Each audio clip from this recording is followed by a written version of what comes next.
So I have kind of these three obsessions in life beyond church and family and such, and they've taken some weird turns in the last few years. Cars, specifically movie cars. So Baby Driver, but we'll get into the rest of that later. Of course, vanity plates, which ties back into the Baby Driver thing. I'm convinced that will forever be my thing, and I'm fine with it. Everybody has their thing. Ed buys the worst example of cool cars. Tyler just buys the worst example of cars. Freddie never finishes cars. Everybody's got to have their thing, so I have mine. And then bicycles are the third obsession, but somehow it's all related to wheels, so whatever. In 2017, I saw a movie called Baby Driver, and I decided, nobody's got this license plate yet. I was already just a fiend of spotting and posting and commiserating around vanity plates. I love them. I don't know why, but it's my thing. So I thought, somebody needs to buy a red WRX, throw a Baby Driver plate on it. So I did it. But the thing about Baby Drivers, in that opening scene, you get this idea of what that car can do. And to be fair, in the film, it's a little done up. There was 6 different stunt cars. Some of them were set up rear-wheel drive, and because, spoiler alert, a WRX can't do everything that it does in that film, at least not in stock form. So I went and I bought a brand new 2017 WRX, not realizing just how much that platform had changed since the 07 model that's in the film. And I bought it, and I was coming from a BRZ and then a Corvette. So BRZ, nice, light, fun car. Corvette, still a fairly small, still a fairly light, but a powerful car. And then to the WRX, I was chopping off 100 and some odd horsepower. And what I ended up with was a car that kind of felt like a boat after those 2 prior ones. And I can already hear people saying, WRX is not a boat, blah, blah, blah. Here's the deal. Go drive a GD chassis, so a 02 through 07 that we got in the States. Go drive one of those WRXs or WRX STI, whatever. Then go drive a VA platform WRX, so the post-2015 car. Totally different cars. And I figured that out very quickly. I was like, this does not handle the way I think it should. So after a couple years and a lot of miles, and frankly, plenty of enjoyment, I still had fun with the car. Subaru still made a great car, but after a couple of years, I got tired, and I was like, you know what? I got to chase something else. So I sold the car, and I was like, okay, I'm going to find a GD chassis, preferably an 06, 07, like the one in the film, and that's going to be it. So I start looking around. Facebook Marketplace, I went and looked at so many cars. Half of them weren't even traveling straight down the road. Many of them were just going to require a complete motor swap because Subaru. That's all I need to say about that. But after a while, I just kind of gave up. And I said, you know what? I'm just going to end up wasting so many days of my life chasing down these stupid Facebook Marketplace cars. I'm gonna try something else. Okay. So I go and I start looking, okay, what's another like $20,000 to $30,000 car that's a good performance bargain that I can have fun with? And at the time, the Cadillac CTS V Sport was criminally undervalued. Twin turbo V6, magneto-rheological dampers, not a very fun transmission because it's just a slush box, but I think it was a ZF 8-speed, which is a fine transmission. And you could find them for like $22,000, about the same as what I had paid for my Corvette a few years prior.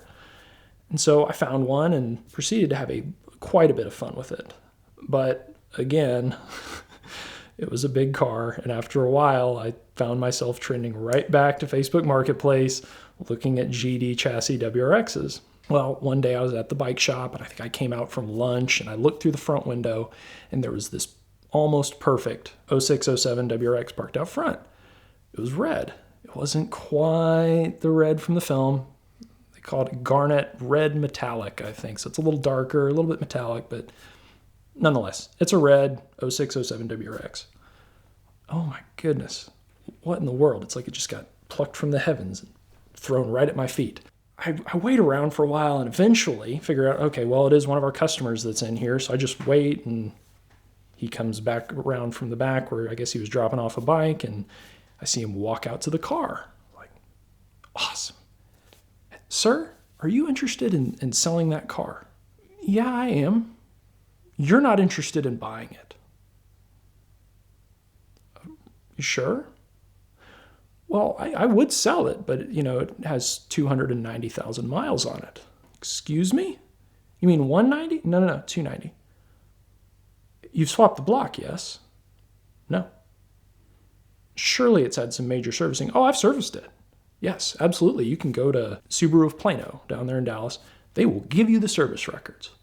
I take his number and sit on it for a while. He hadn't bought a new car, and after a few months, I kind of forgot about it. And about a year and a half later, I was sitting around. I was like, I should message that guy. Maybe he's ready to sell it. So I message him. Hey, do you still got that car?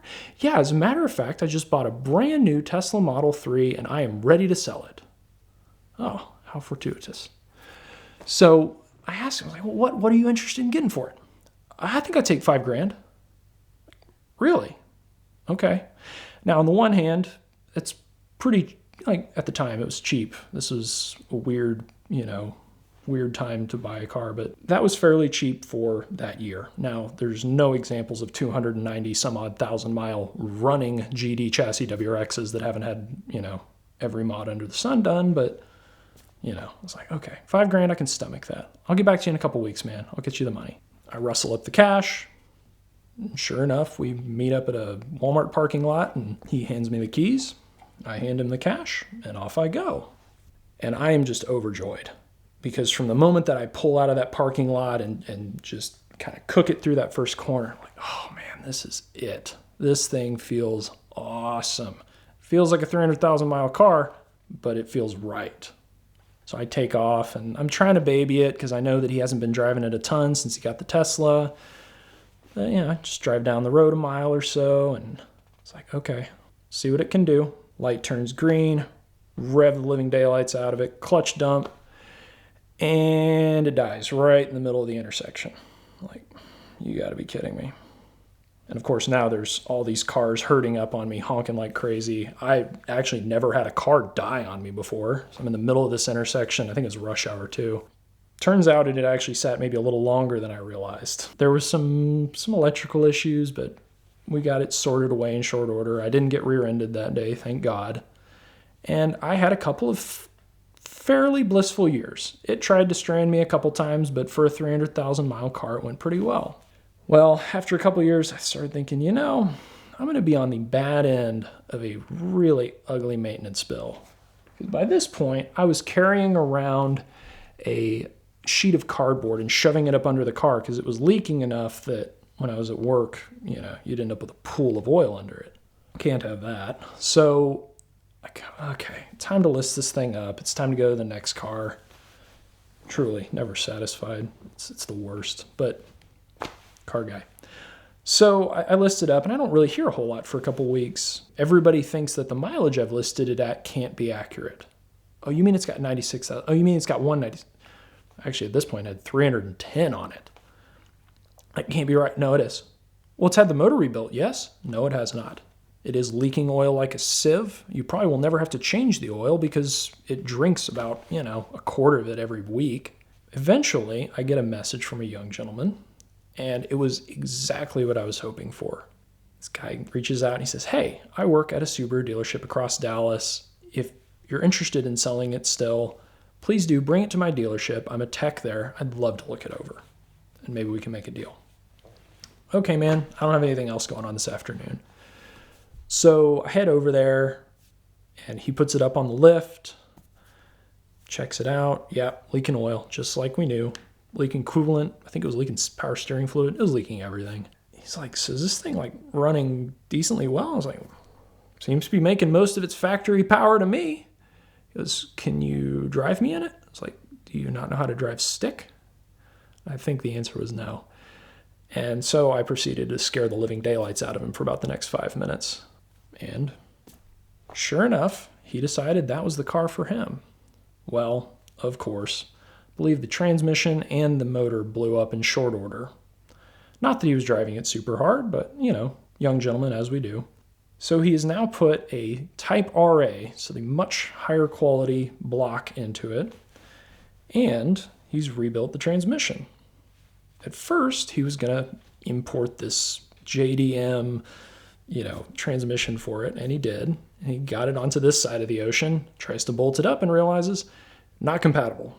For some reason, even though it's the same year in Japan and the US markets, totally different axle standards for whatever reason. Okay, whatever. Throws it in the corner, rebuilds the motor that's in it.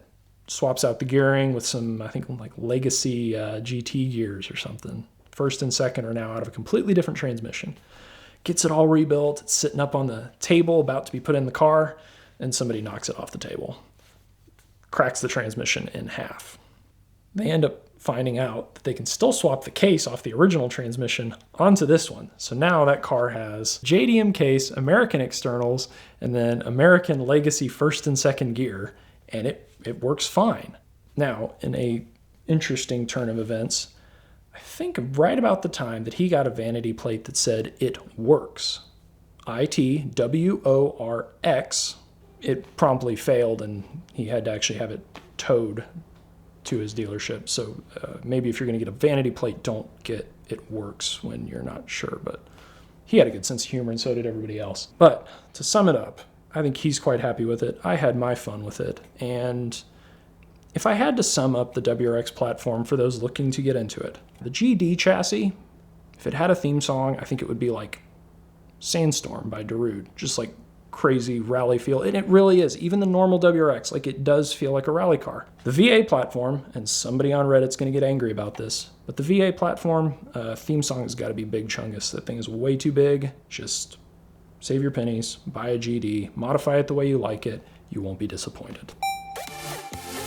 For the last 20 years or so, I've been working with Premier Financial Services for my own exotic car needs, but also sending friends and clients when I was a car dealer to Premier Financial Services because their simple lease is truly the most powerful tool in the world of exotic car financing. We love it because we get all the great things about leasing, like low upfronts, better tax treatment for business owners, lower sales taxes, but we also retain all the great things about a traditional finance arrangement, like the ability to accumulate equity, trade in and out whenever you want, and always know where your payoff stands because they give you an amortization table with every single lease. And Premier's been a supporter of VINwiki here for the last 8 years, and we love them for that, but truly because the customer support of the Premier Financial Services team is unmatched. And now that they're backed and wholly owned by First Financial Bank, that gives them even more buying power for their portfolio of the most significant and valuable collector and exotic cars in the world. It's also allowing them to create new and more interesting finance options and programs for their clients and giving them much more buying power, which is what everybody is looking for as they go on the search for their dream car. So check out Premier Financial Services right now at the link in the description below to thank them for their support of VINwiki and know that they'll be the perfect supporter of your journey to own your dream car.